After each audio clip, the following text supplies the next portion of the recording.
لڑو نہیں کسی سے, سکون سے, امن سے, شانتی سے رہو, ٹھیک ہے, لیکن کسی کا مذہب بھی قبول نہیں کرو. دیکھو ہندو بھی ہیں ہمارے ملک میں, عیسائی بھی ہیں, وہ تو بالکل ہی الگ مذہب ہے نا, وہ تو اللہ رسول کو صاف لفظوں میں انکار کرتے ہیں. تو ہم کہتے ہیں بھائی ٹھیک ہے, تم لکم دینکم ولی دین, تم جاؤ, تمہیں جو سمجھ میں آتا ہے کرو. تو ایسے ہی شیعہ سنی کا جو اختلاف ہے وہ اگر زبان کی حد تک رہے, دلائل کی حد تک رہے تو ٹھیک ہے. لڑائی بڑائی والا معاملہ ہوگا تو معاملہ کیا بنے گا, کیچڑ اچھالنا ایک دوسرے پہ. تو میں ایک بات آپ سے کر رہا ہوں کہ آپ اپنے بارے میں یہ فیصلہ کریں کہ آپ کیا ہیں, یا تو ادھر ہو جائیں یا ادھر ہو جائیں. تو اگر آپ شیعہ ہیں ٹھیک ہے, پھر وہ جو کر رہے ہیں وہ ان کا مسلک ہے, آپ کریں وہ جائیں. لیکن اگر آپ سنی ہیں تو پھر آدھا سنی آدھا ادھر آدھا ادھر, بیچ کا نہ بنے. میں بھی بیان میں عرض کر رہا تھا نا آخر میں کہ بیچ کا کسی کو بھی پسند, میرا خیال ہے آپ لوگ کو ہوتا ہے, شاید نہیں ہوتا نا کسی کو بھی پسند. قدرت نے کسی کو بیچ کا بنا دیا اللہ کی طرف سے, وہ تو اللہ کی طرف سے آزمائش ہے, لیکن خود سے کبھی بھی بیچ کا بننے کی کوشش مت کرو. تو یا تو ادھر ہو جاؤ یا ادھر ہو جاؤ. اب ہمارے ہاں لوگ کیا کر رہے ہیں, جو سنی ہیں سنی, محرم میں حلیم پکا رہے ہیں, حلیم کھا رہے ہیں, محرم میں سبیلیں لگا کے بیٹھے ہوئے ہیں, سبیلوں سے پانی پی رہے ہیں, محرم میں مرثیے سن رہے ہیں, رکشے والے بھی مرثیے لگا کے, ٹیکسی والے بھی مرثیے لگا کے. تو بھائی یہ اسلام نہیں ہے, یہ سمجھ رہے ہو. جو اس کو اسلام سمجھتا ہے وہ کرے, لیکن ہم سنی مذہب جو ہے وہ اس کی نظر میں یہ اسلام نہیں. نبی صلی اللہ علیہ وسلم نے لعنت فرمائی ہے میت پہ نوحہ کرنے والوں پر, سمجھ رہے ہو. آپ نے فرمایا جو گریبان پھاڑے وہ ہم میں سے نہیں ہے. میت پہ چیخنا چلانا, اس کو نبی صلی اللہ علیہ وسلم نے لعنت والا عمل قرار دیا ہے. شہادت پہ چیخنا چلانا کسی کی. حضرت جعفر طیار رضی اللہ تعالیٰ عنہ اہل بیت میں سے تھے, وہ جب شہید ہوئے ہیں جوانی میں, ان کی 4 بیویاں تھیں, بیوہ ہو گئیں. معذرت کے ساتھ یہ میں ٹاپک نہیں لا رہا, جو خود سے آ رہا ہے اسے آنے دو. اب شہید ہی چار بیویاں ہی بیوہ ہوئی تھی, تو میں ان کو آپ کی خوش کرنے کے لیے ایک تو نہیں کر سکتا نا. ان کی 4 بیویاں کیا ہو گئی, بیوہ ہو گئی. تو جب ان کے گھر میں اطلاع ملی ہے کہ آپ کے جوان شوہر شہید ہو گئے, تو ان کے رونے کی آوازیں آئی ہیں, چیخنے چلانے کی آوازیں آئیں. آپ صلی اللہ علیہ وسلم کو اتنا غضب آیا, آپ نے فرمایا کہ جاؤ خاک پھینک کر آ جاؤ ان کے منہ میں, اب ان سے کہو کہ اپنی آوازوں کو پس کریں. حضرت جعفر طیار بھی اہل بیت میں سے تھے, نبی کے سگے چچا کے بیٹے تھے. تو اہل بیت کی شہادت پر آپ صلی اللہ علیہ وسلم نے چیخنے چلانے سے, رونے سے منع کیا. اور حضرت جعفر طیار ظلمن شہید ہوئے تھے نا, ظلم ہوا تھا ان کے اوپر.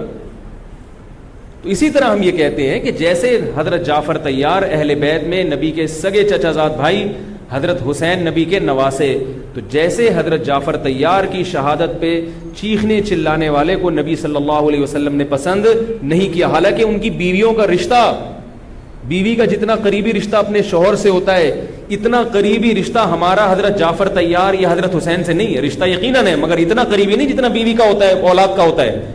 تو جب بیویوں کو رونے کی اجازت نہیں ہے, جو سب سے زیادہ متاثر ہوئی ہیں, تو ہم اور آپ کو حضرت حسین کی یاد میں چیخنے چلانے کی اجازت کہاں سے ہوگی؟ ہم زیادہ فنٹر بننے کی کوشش کیوں کر رہے ہیں بھائی, زیادہ آگے نکلنے کی کوشش کیوں کر رہے ہیں؟ یقیناً اہل بیت سے ایمان, اہل بیت سے محبت ہمارے ایمان کا جزو ہے, مگر اس محبت کا اظہار اس طرح سے کرنا ہے جس طرح سے اہل بیت سے محبت کا نبی نے حکم دیا ہے. نہیں آ رہی میرا خیال ہے بات, پولیس کی تو ضرورت نہیں ہے.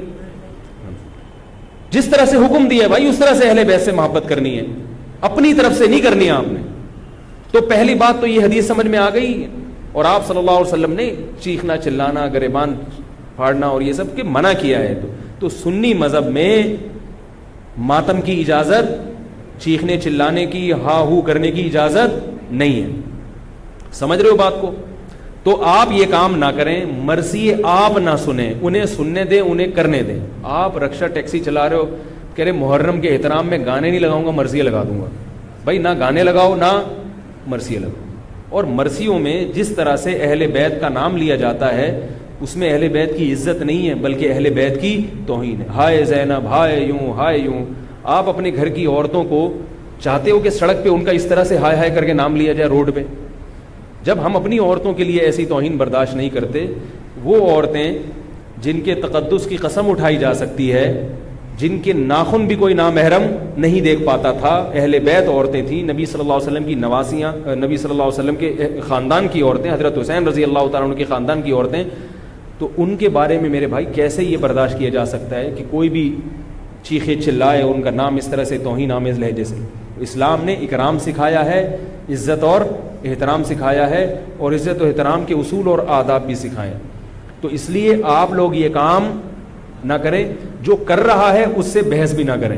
بولے میں ٹھیک ہے تمہارا مسئلہ ہے تو کوئی بات نہیں، تم کر لو، ہم ہی نہیں کریں گے. تو یہ جو سبیلیں لگائی جا رہی ہیں، یہ کہا جاتا ہے کہ حضرت حسین کی یاد میں. تو یہ بھی ایک عجیب بات ہے. حضرت حسین رضی اللہ تعالیٰ عنہ اگر پیاس سے شہید ہوئے تو پانی پی کے یاد منائی جائے گی یا پانی سے اوائڈ کر کے یاد منائی جائے گی؟ عجیب بات ہے. مجھے ایک بات بتاؤ، آپ کا دوست بھوکا بیٹھا ہوا ہے، آپ اس دوست پہ ترس کھا رہے ہو، آپ کہہ رہے ہو، اس کو فون کیا آپ نے، بھائی کیا یار؟ کہہ رہے 2 دن سے مجھے کھانا نہیں ملا. کہہ رہے بس پھر میرے سامنے جو کھانا رکھا ہے میں بھی نہیں کھا رہا، جب تو نے نہیں کھایا تو میں کیوں کھاؤں یار یہ مرغے. یہی ہوتا ہے نا یار، جب تو 2 دن سے بھوکا ہے تو میں بھی تو ایک وقت کا ناغہ کروں نا کھانے کا.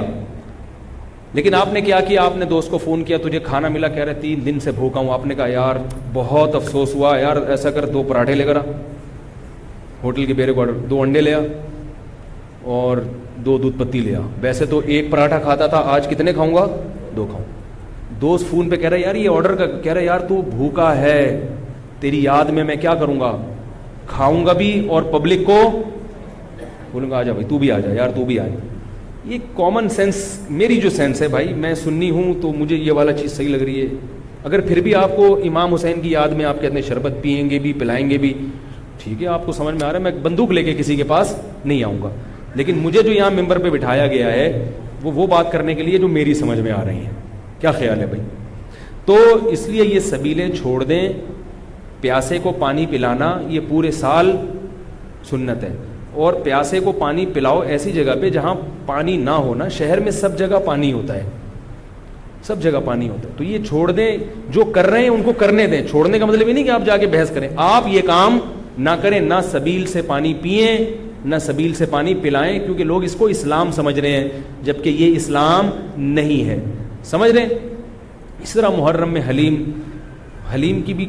حلیم کا جو فلسفہ بیان کیا جاتا ہے وہ یہ بتایا جاتا ہے کہ حضرت حسین کو کچھ بھی نہیں ملا تھا، کھانے کو کچھ بھی نہیں ملا تھا، تو ہم اب سب چیزوں کا ایک مرغوبہ بنا کے پبلک کو کھلائیں گے، جس سے یہ پتہ چلے گا کہ دیکھو حلیم میں گوشت بھی ہے تو حضرت حسین کو گوشت بھی نہیں ملا، حلیم میں چاول بھی ہے تو چاول بھی نہیں ملے ان کو، حلیم میں دال بھی ہے تو ان کو دال بھی نہیں ملی، حلیم میں جو بھی ہے تو ان کو جو بھی نہیں ملی.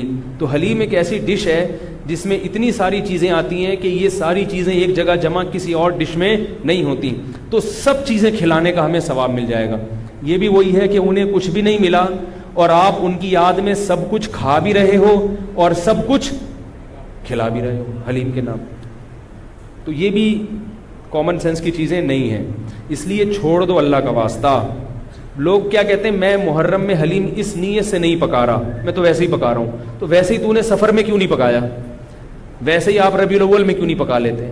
ویسے ہی آپ رمضان میں کیوں نہیں پکا لیتے؟ آج ہی ویسے ہی خیال آیا ہے. تو بھائی چھوڑ دو. یہ اسلام خدا کی قسم بدنام ہو رہا ہے دنیا میں. غیر مسلم جب یہ اسلام دیکھے گا اس کو اسلام میں اٹریکشن نظر آئے گی، وہ حلیم کھانے کے لیے مسلمان ہوگا، وہ شب برات کے پٹاخوں کے لیے، حلووں کے لیے ہوگا. نبی سے صحابہ نے پوچھا کہ اسلام کیا ہے، تو آپ صلی اللہ علیہ وسلم نے مختلف حدیثوں میں اس کا مختلف جواب دیا ہے. ایک جگہ فرمایا کہ اسلام ہے کلمہ شہادت، صرف ایک خدا ہے ہمارا، اور نماز قائم کرنا، زکوٰۃ ادا کرنا، حج کرنا اور روزے رکھنا. ایک جگہ فرمایا اسلام یہ ہے کہ تم غربا کا خیال کرو، ان تطعم الطعام، لوگوں کو کھانا کھلاؤ. یہ مطلب نہیں حلیم کھلاؤ، کھانے کا مطلب یہ کہ لوگوں کی بنیادی ضرورتیں سارا سال پوری کرو.